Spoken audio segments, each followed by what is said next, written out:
రాష్ట్ర అభివృద్ధి ధ్యేయంగా సాగుతున్న ఈ ప్రజాప్రభుత్వంలో వరుసగా నాలుగోసారి 2026-27 ఆర్థిక సంవత్సరానికి బడ్జెట్ను ప్రవేశపెట్టే అవకాశం నాకు కల్పించిన తెలంగాణ ప్రజానికానికి, ప్రభుత్వానికి, కాంగ్రెస్ నాయకత్వానికి హృదయపూర్వక కృతజ్ఞతలు తెలుపుకుంటున్నాను.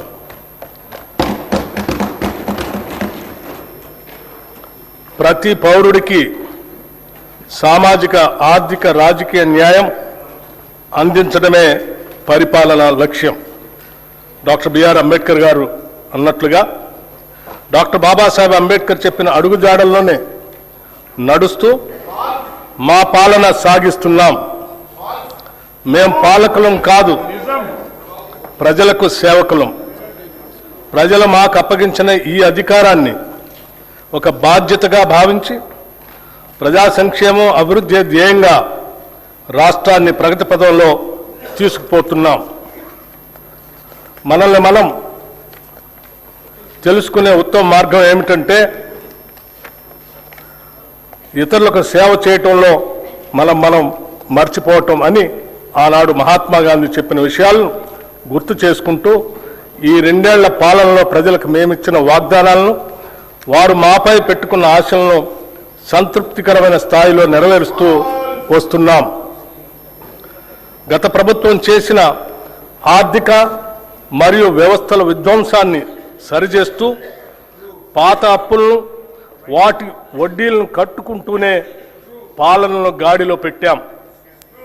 ఆర్థిక క్రమశిక్షణను పాటిస్తూనే ప్రజలకిచ్చిన వాగ్దానాలను నెరవేర్చడానికి శక్తి వంచన లేకుండా కృషి చేస్తున్నాం.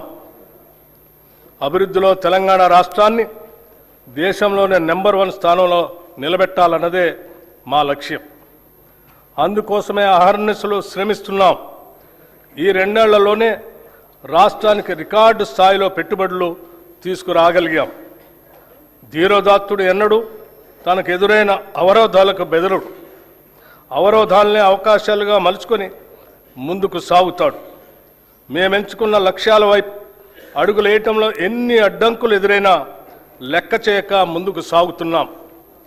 ప్రజల నుండి పన్నుల రూపంలో వచ్చిన సొమ్మును తిరిగి వారి అభ్యున్నతి కోసమే వెచ్చిస్తున్నాం. ప్రతి పైసాకు మేము కాపలాదారులుగా ఉంటున్నాం. ఆదర్శవంతమైన పాలనలో రాష్ట్రాన్ని దేశానికే తలమానికంగా నిలబెడుతున్నాం. సుస్థిర రాజకీయ వ్యవస్థ, పటిష్టమైన ప్రణాళిక, దూరదృష్టి, ప్రజలకు మేలు చేయాలనే పట్టుదల మమ్మల్ని నడిపిస్తున్నాయి. ప్రపంచ పరిస్థితులు ఏ విధంగా ఉన్నా తెలంగాణ ప్రజానికం పట్ల, వారి అభ్యున్నత పట్ల అత్యున్నతమైన చిత్తశుద్ధితో ఈ బడ్జెట్ని రూపకల్పన చేశాం. అధ్యక్ష, బడ్జెట్ అంటే సంఖ్యల చుట్టూ తిరిగే అంకెలు కాదు, ప్రజల చుట్టూ తిరిగే సంఖ్యలు. బడ్జెట్ ప్రజల జీవన స్థితిగతుల మార్పుకు దోహదపడే లెక్కలు. తెలంగాణ ప్రజల ఆశలు, ఆశయాలను నిజం చేసే సంకల్ప పత్రమే ఈ బడ్జెట్. రాష్ట్ర సమగ్రాభివృద్ధికి అద్దం పట్టేలా దీన్ని రూపొందించాం. రాజ్యాంగ విలువలకు కట్టుబడి పారదర్శకతో పాలన సాగిస్తున్నాం. గొప్పల కోసం మేము అబద్ధాలు చెప్పం. ఈ ప్రభుత్వం వాస్తవాల పునాదుల మీద పనిచేస్తుంది. మభ్యపెట్టే మాయమాటలు చెప్పం. ప్రశ్నించిన వారిని దూషించడం మా నైజం కాదు. బాధ్యతతో ఎవరు ప్రశ్నించినా బాధ్యతతోనే వారికి సమాధానం చెప్తాం. అది ప్రజల పట్ల, ప్రజాస్వామ్యం పట్ల మాకున్న చిత్తశుద్ధి. అనేక సవాళ్లు మరియు ఆర్థిక ఒత్తిళ్లను ఎదుర్కొన్నప్పటికీ తెలంగాణ రాష్ట్రం బూడిదలోంచి ఫినిక్స్ పక్షి మళ్లీ లేచినట్లు అభివృద్ధి దిశగా వడివడిగా ముందుకు సాగుతుంది. ప్రజల సంకల్పం, ప్రభుత్వ దృఢ నిశ్చయంతో రాష్ట్ర ఆర్థిక వ్యవస్థకు పకడ్బందీగా పునాదులు వేస్తున్నాం. ఈ బడ్జెట్లో రైతు సంక్షేమం, మహిళల సాధికారిత, యువతకు ఉపాధి అవకాశాలు, నైపుణ్యాలతో కూడిన నాణ్యమైన విద్య, ఆరోగ్యం, విద్యార్థులకు పౌష్టికాహారం, మౌలిక వసతుల అభివృద్ధికి ప్రాధాన్యత ఇస్తూ తెలంగాణను సుస్థిరమైన అభివృద్ధి వైపుకు నడిపించేదిగా రూపొందించామని సగర్వంగా తెలియజేస్తున్నాం.